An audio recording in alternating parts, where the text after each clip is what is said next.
So this is chapter 2D of algebra. So today we are focusing on solving linear equations with pronumerals on one side only. Okay, so hopefully by the end of this video, you'll know the definition of an equation. You'll be able to solve linear equations by using inverse operations, and you can check your answers by substituting into the original equation. And we'll go through all of that real soon. All right, an equation.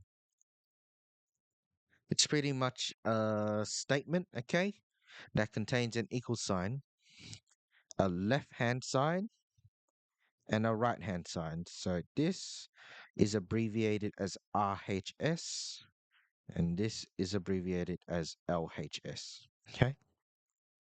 Now, as you can see, I have my example here. 10 divided by 2 is equal to 5. So, because 5 equals to 5, that means this is true. This statement is true. Okay. Now, on this off chance that you have something like this, 10 divided by 2, and you have something like that, it equals to 4. Now, obviously, you know that 10 divided by 2 actually equals to 5, right?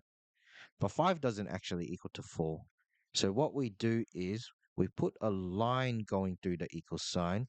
And what this means now is that it is not equal to, because you know in reality, 5 does not equal to 4 in any way. Okay?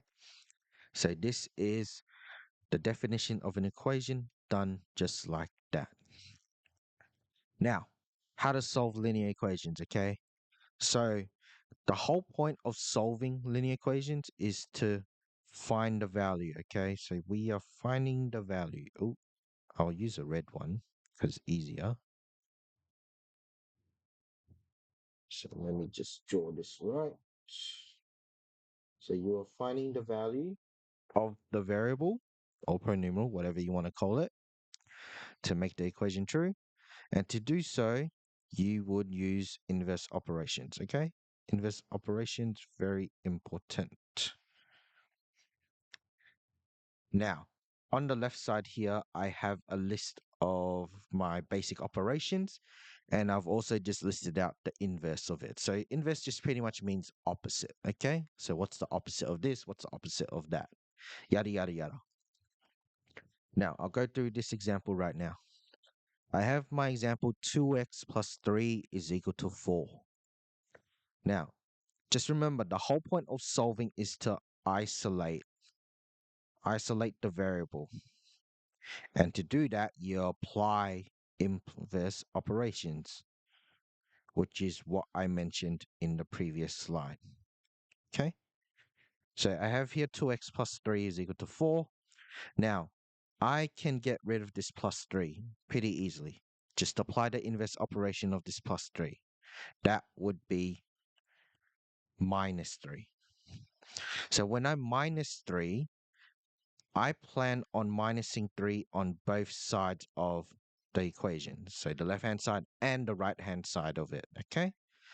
So I have positive 3 minus 3. That just ends up being 0. It disappears. It goes kaput, okay? It doesn't exist on the left side any longer. What you're going to do is write down whatever is left over on the left-hand side of the equation, which is just 2x. Now, on my right-hand side, I have here 4 minus 3, which is equal to 1. Now, the following step is to get rid of this 2 that's connected together with the letter x. Now, just remember, in algebra, when you see a coefficient together with its variable, it technically just means the coefficient times the variable. In this case, it is 2 times x. So the inverse operation we plan on applying now is to divide. We need to divide. Now, when you are dividing, you divide by the coefficient, which in this case is 2. So I am going to write this divided by 2, just like that. 2 divided by 2 just equals to 1, okay? So I'm left with 1 times x, which is just 1x, equals to 1 half. And in algebra, we don't typically write the number 1 in front of the variable. So it will just become x is equal to 1 half. Simple. Now, if you wanted to check your answer to make sure that what you did was right, you are going to substitute x is equal to 1 half into my original question. So if I write out my original question again, 2x plus 3 is equal to 4. I am now going to replace the letter x with the number 1 half.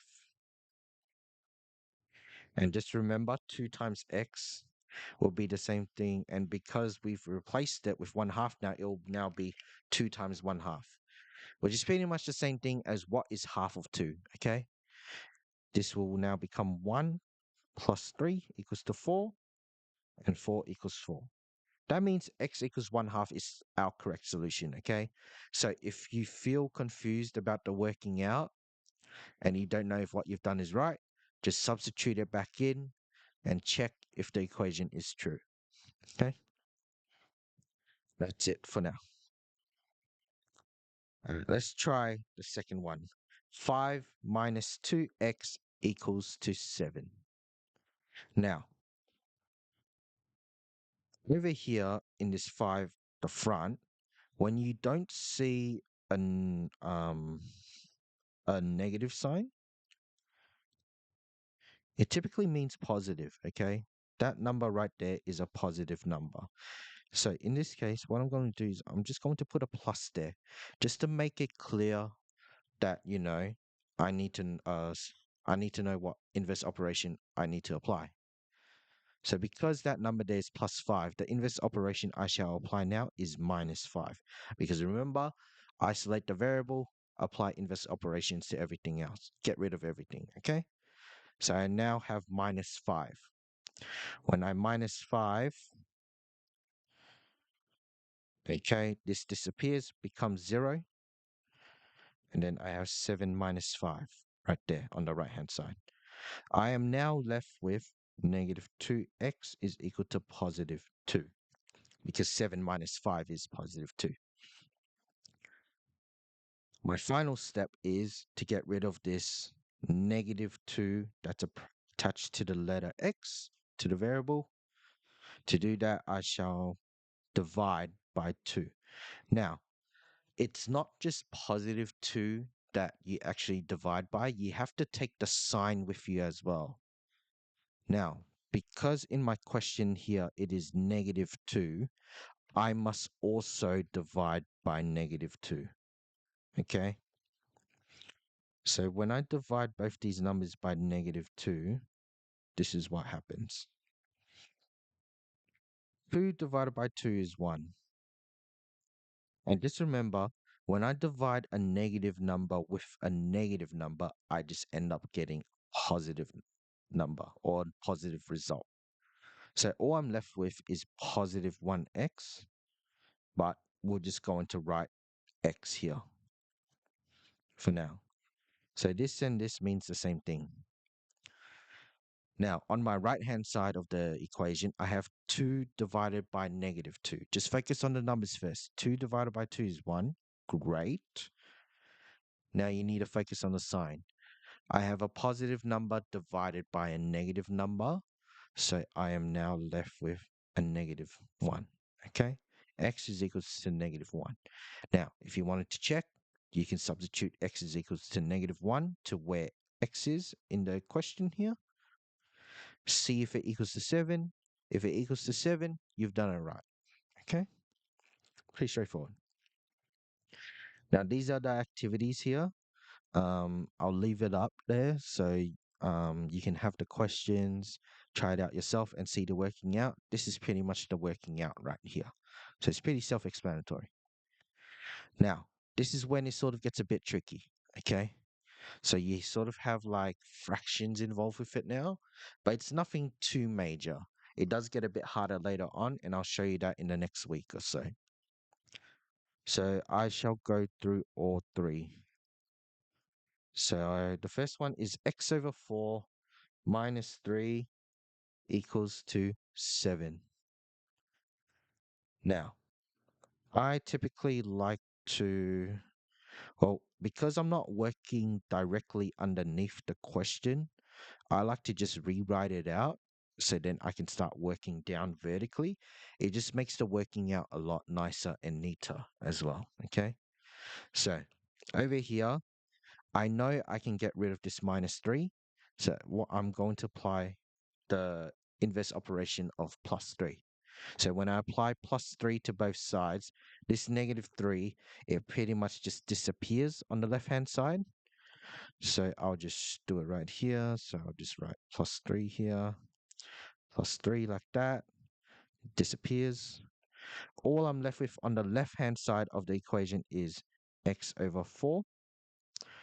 And then on my right-hand side of the equation, I have 7 plus 3, which is just 10. Now, just remember, whenever you see a fraction line, it typically means numerator divided by denominator. Okay? Typically means that. So just have a look here, divided by the denominator. That's the key important thing.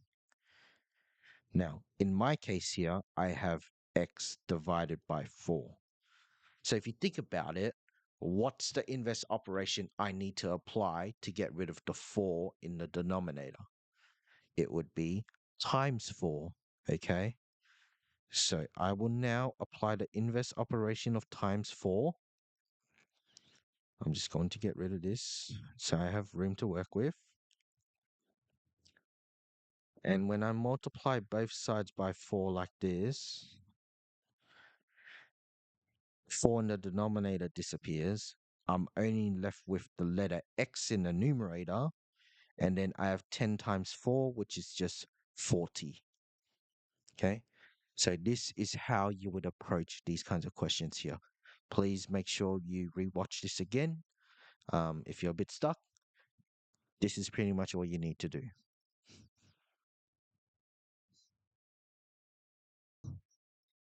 All right, let's move on to example number 2. I have 2x over 3 plus 5 is equal to 7. Okay. I can get rid of plus 5 by minusing 5. So when I do minus 5 to both sides, I am just left with 2x over 3 equals to 2 because 7 minus 5 is 2. The following step I plan on doing is to get rid of this 3 in the denominator. Now, just remember back to what I explained earlier. When you see a fraction, it means numerator divided by denominator. And in this case, it will be 2x divided by 3. So to get rid of divide 3, I will now times 3, okay? So let's just apply this times 3 to both sides. So all I'm left with is 2x on the left-hand side and 2 times 3, which is 6 on the right-hand side. Now, the final step is to get rid of the 2 as the coefficient connected to the variable here. Now, just remember, 2x is the same thing as 2 times x. So the inverse operation we need to apply is divide 2. So when you divide by 2, this is just what happens. Boom, boom. And 6 divided by 2 is 3.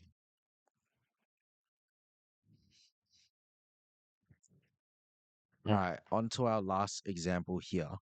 I have x plus 4 over 9 equals to 2. Now, if I wanted to rewrite this differently in a way that makes it easier, you can write it like this. So put the x plus 4 in brackets to represent this is the numerator, and put this to divided by 9. This is what the left-hand side pretty much means. Now, the first step is to get rid of the 9 in the denominator. So what you're going to do is times by 9 to both sides. So if you times 9 to both sides, just like that, that disappears. I'm left with x plus 4 from the numerator on the left-hand side only. And then I have 2 times 9 on the right side, which is 18. Then the following step is to get rid of this plus 4 by subtracting 4. And what you're left with at the end is x is equal to 14.